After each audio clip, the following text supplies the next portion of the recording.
Ever wonder why some people always seem to have it all figured out?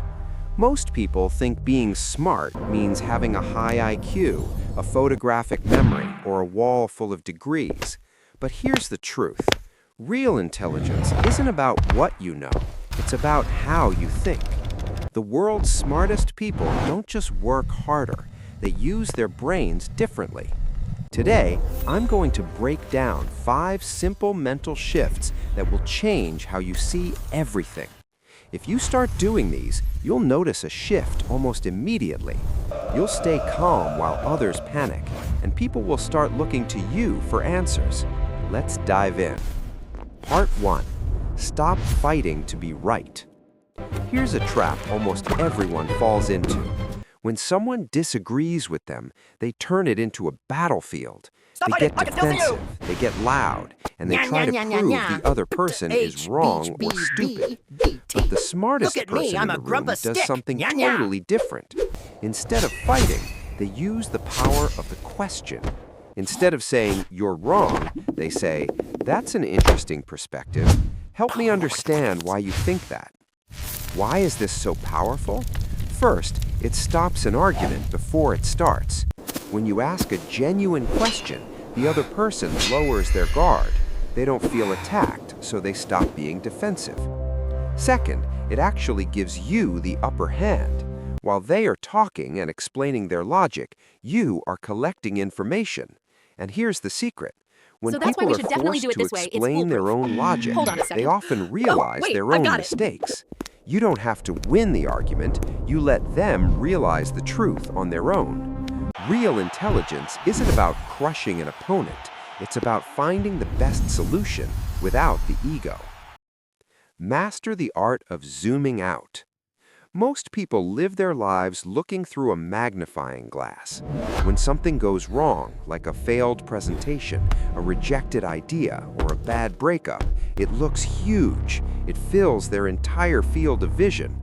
They feel like a failure, and they think their world is crashing down. But smart people, they use a wide-angle lens. When a problem hits, they instinctively zoom out. They don't just see the one bad test, they see a pattern of study habits. They don't see a no as a personal attack. They see it as a market signal. They ask themselves, in 5 years, will this moment even matter? How to apply the zoom out technique? When you find yourself spiraling, stop and imagine you are a camera pulling back away from the scene. Look at the problem as if it were a puzzle on a table. Instead of saying, "I'm terrible at this," say, "I'm missing a piece of the puzzle. What do I need to learn next?" Instead of panicking over a setback, ask, "What is the data telling me here? Is my strategy wrong, or do I just need more practice?"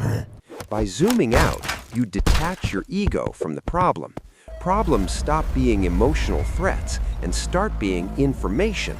While everyone else is stuck in the weeds of their own stress, you'll be the one seeing the path forward because you took the time to look at the whole map. Focus only on what you can change. This might be the biggest energy saver in the history of human thought. Most people spend a staggering amount of time worrying about things they have absolutely zero control over. They worry about the weather. They worry about what their ex is thinking. They worry about the economy, or whether their boss woke up on the wrong side of the bed. All that mental noise does one thing. It drains your battery. It makes you tired, anxious, and ineffective. Smart people live by a simple, brutal rule. If I can't control it, I don't give it my headspace. Think of your mental energy like a bank account. Why spend your currency on things that give you no return? You can't control the rain, but you can control whether you bring an umbrella. You can't control someone else's rude comment, but you can control how long you let it stay in your mind. You can't control the outcome of a job interview, but you can control how much you prepared for it. When you stop trying to fix the world and start focusing on your own actions, something amazing happens. You become a person of action rather than a person of worry. While everyone else is exhausted from fighting ghosts, you'll have 100% of your energy available to solve the problems that actually matter. It's not about being indifferent, it's about being efficient. In a world that won't stop talking, the person who knows when to be quiet is often the most powerful person in the room. Most people are terrified of silence. Think about it. When there's a lull in a conversation, people feel an awkward itch to fill it. They blurt out the first thing that comes to mind, they over-explain, or they ramble just to keep the noise going. But here's a secret that the smartest negotiators and leaders know. Silence is a tool. Why the smartest person talks the least? The 3-second rule. Next time someone asks you a question, don't answer immediately. Wait 3 seconds. This short pause does 2 things. It gives you time to actually think of a high-quality answer, and it signals to the other person that you are thoughtful. People naturally assume that a measured response is a more intelligent one. Listening is information gathering. You don't learn when you're talking. By staying quiet and letting the other person fill the silence, they often reveal more than they intended to. They share their true motivations, their fears, and their ideas. The power of presence. When you aren't rushing to speak, you appear more confident. Loud people are often trying to prove something. Quiet people let their presence and the quality of their words do the talking for them. Try it today. Don't just wait for your turn to speak. Actually listen. Use the silence to process what's being said.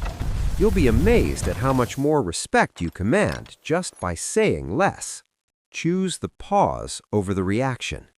This might be the most life-changing habit of all. Most people are reactors. They're like a series of buttons. If someone pushes the anger button by cutting them off in traffic, they explode. If someone pushes the insecurity button with a mean comment, they snap back. They're at the mercy of their environment.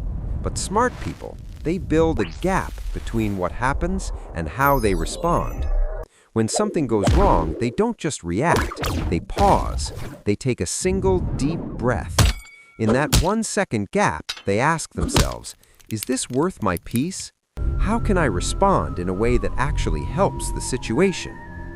This isn't about being a doormat or being weak. It's about having total control. The person who stays calm while everyone else is screaming is the one who leads. The person who thinks while others are reacting is the one who makes the better decision. When you master the pause, you stop being a victim of your circumstances and start being the architect of your life. Conclusion: the blueprint for a smarter you. Here is the bottom line. Real intelligence isn't a gift you're born with. It's a series of choices you make every single day.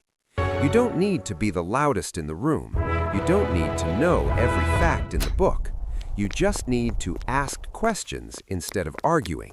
Zoom out to see the big picture. Focus only on what you can control. Use silence as your ally and pause before you react. Most people won't do these things. They'll keep worrying, fighting, and reacting. But because you've watched this, because you've learned these 5 habits, you now have the edge. So here is your challenge. Don't try to change everything at once. Just pick one of these habits. Maybe it's the 3-second rule or the pause. Practice it for the next 7 days. Watch how people start treating you differently. Watch how your stress levels drop. Real intelligence is a journey, and you've just taken the biggest step. Thanks for listening, and I'll see you in the next one.